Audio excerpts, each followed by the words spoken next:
Hi everybody, it's Lorraine Murray here from Connected Kids, and I've got a little tip for helping you to maybe introduce the idea of meditation and mindfulness to a young person, particularly if they use technology.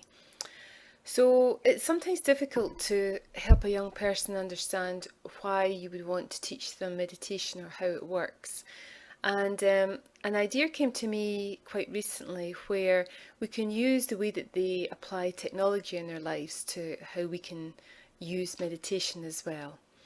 And that's either with reference to them using apps on their phone, or if they're on the computer and they have tabs open, then these different tabs are part of the whatever it is that they're looking at on the internet and how they're using the system.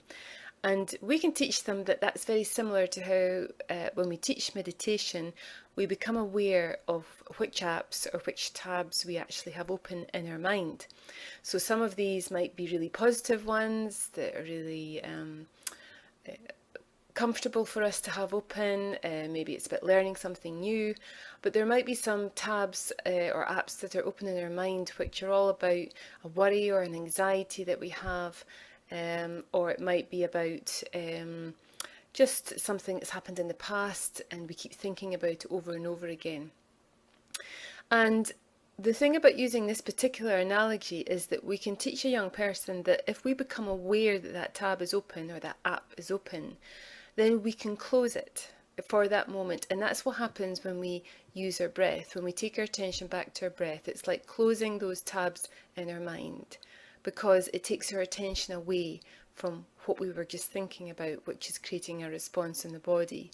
So that's a really nice visual to give a young person, that they become aware of which tabs are open, which apps are open, and then they have a choice to keep it open and keep looking at it. That's up to them, or whether they want to come back to their breath or use a particular mindful activity to take their mind away from that app or tab. And they can even visualize just checking the little cross button or just swiping their phone with the app, and that's it closed for now. It may come back, but that's okay, because that's what happens with us.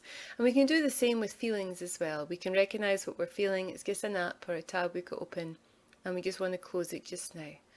So I just wanted to share that with you because I think it's a really nice way to help a young person understand A, why we want to teach them meditation, and B, how it can really help them, especially if their mind feels like it's bursting with worry and anxiety, or they're feeling completely overwhelmed emotionally as well.